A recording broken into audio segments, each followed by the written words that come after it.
What's up, guys, gals, and of course, more importantly, all you modern cavemen. I'm Sean. Hey, I've been talking about it for the last month or so.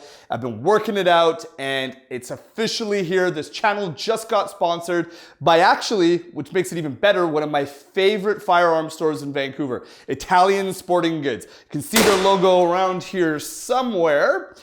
These guys are hooking me up with whatever firearm I need to review, and they're also paying for the ammunition. So thank you so much, guys.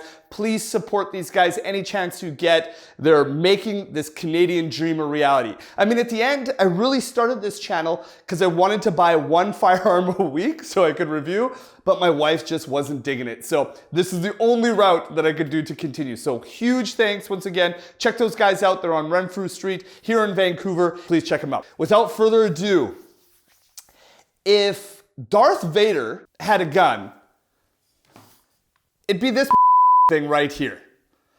This right here is the Gen 1 Kriss Vector carbine. And it comes in 45 ACP.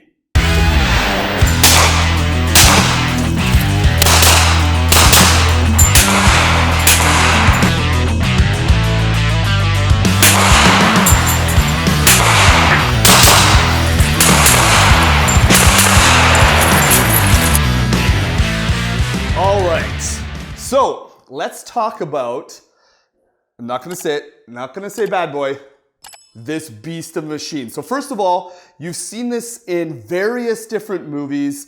I mean, I was just watching yesterday a series on Netflix and they had that in there as well. This thing is so space age and cool looking. I don't know, like this is probably like the scariest thing to a liberal ever. I mean, the thing looks like it came from the future to like take over the planet. It's pretty dope. So this right here is a faux suppressor, so it's not real. Obviously it wouldn't be real in Canada, but even in the States they had this. It's bolted on, so it's not really going anywhere, but that's just a barrel. That's why they're considering it a carbine. It's long enough to be legal and non-restricted in Canada. Hallelujah, for now anyways. This guy shoots 45 ACP, but it comes in a bunch of different calibers, 10mm, 9mm, etc. There is a Gen 2 version, which has a different kind of shroud on it, a little bit different than, or a different forearm grip, sorry, a little bit different looking than this particular one. But let's talk about why this is cool. So first of all, it looks funky because the actual system in it is. This bolt actually runs downwards and reverse. So what that does is it mitigates the recoil. That's why the design is what it is right here. So when you're actually, and when I say mitigating recoil, it's not just stopping the forward, but it's also the muzzle rise. So this guy right here, even though it's in 45 ACP, which is substantially more powerful than a 9mm, this actually has less kick than my Ruger PC carbine in 9mm. Obviously I showed you the mechanism and you can take it apart, which is pretty easy actually. You just push through these 3 bolts right here. The whole assembly comes apart and it will give you a better idea. But I'm not gonna go into like taking this bad boy apart. Just trust me when I tell you the muzzle flip and the controllability of this thing is insane. What else is cool about this? Well, the trigger's actually half decent. The trigger doesn't really have too much of any creep. It's a flat wall, nice crisp break. I've read it's about 5 pounds, give or take. It is what it is. Picatinny rail on the top. It comes with these sights that you see, flip up sights. This one that came with this, like, I don't know what this is, a Sightron, Sightmark, something anyways. It's a cheap little US knockoff, but it did the job. I was shooting pretty good groups just standing, you know, you're plinking 6-inch, 8-inch plates all day long with this thing. It's a lot of fun. The one thing I'm not a huge fan of is where the safety is located, just here up on the top. It is ambidextrous, so you can flip them on both. I just find it's kind of weird to get at. The other thing too is that just to note, this particular firearm, I'm gonna say it's more me, user error than the firearm or lack of shooting and being capable with it. But really, I'm used to that AR style. This is where your safety is. This is where your mag release is, that kind of stuff. So even though I've used like the Bullpup, the Tavor, that still has very similar styles. So this, like the mag release is actually, if we can put it, it's just right here. So it's a little bit of a, I don't know, a little bit of a different feel to releasing the mag. I mean, it's not horrific, it's not horrible, but It's just, I'm not used to it. Let's put it that way. That's the best way to, so if this is gonna be like your primary plinking gun, or this is gonna be a home defense gun in the States, or whatever it may be, you definitely wanna get some practice using it and making sure that you become accustomed to where the things are. Because I find that it's just the loads probably aren't as quick, etc. Obviously here in Canada, the cool thing about these is they use Glock mags, so you can actually put 10 round Glock mags in here, the 45s from Glock 21. In the States, they even have 30 round mags, which would obviously be way more fun.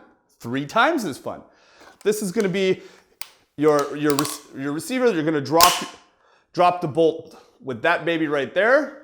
And actually, it does have a little known fact. You can pull it right back, and it's got this little cheat where you pull like that, and you can actually see if there's gonna be a round in place, which of course there isn't one right now. Throw on the safety. Let's talk about that trigger, or look at that trigger I was talking about earlier. So pull, see, there's really no creep. Boom, right there. Reset, nice audible reset. Yeah, nothing wrong with it. It's a different system all in all, but yeah, I would say better trigger than a Tavor, not as good trigger as an AR. We have Picatinny rails running all the way in the top, the sides, so you can see they put this laser thingy-majigger on there, which is kind of cool. Forehand grip, because you got it right here, so this does not come with it, but I don't know anybody that doesn't have one on there. This is locked in, but it is, it does fold, believe me, but they got this little thing stuck in here. So yeah, this folds all the way forwards, which is kind of cool. Keeps it a little bit more compact, easy to carry. The benefits of this one, 45 ACP has obviously got a lot of knockdown power.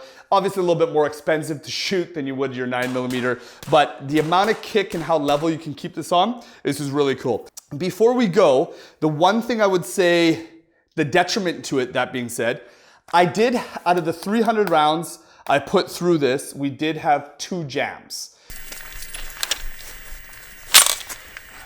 Jammed. All right. There we go, now we're empty. So I'm not sure if it just hasn't been shot in a while, if that's the reason, which shouldn't be a good enough reason to be honest, or perhaps the mags aren't original, and I don't know, I can't say why, but both of them were stovepipes. That being said too, it could have been user error. Maybe I didn't cock it back far enough or something. Like I said, I don't know this firearm well enough to be 100% fluent at it, just full disclosure, but we did have 2 jams during that process. So that being said, overall, 2 jams out of 300 is not too bad. Not the best, obviously, my Tavor is never jammed, or my AR, but still pretty fun. Oh, so last thing. Last very cool factor, next to you guys seeing me plinking and shooting with it. This guy, when fully auto, which it isn't, and you can't convert, and etc., etc., etc., so don't even think about it. But when it shoots fully auto, this shot 1,800 rounds per minute. Insane. Just imagine the type of level shooting you can have when this is a full submachine gun. It's pretty awesome. Anyways, that's all I got for you guys today. I hope you enjoyed Darth Vader's sweet, sweet gun. And don't forget, subscribe, hit the notification, comment, tell me maybe why this jammed and I'm an idiot. I don't know, leave that comment down there. I'd love to respond to everybody, and I'll see you in the next video.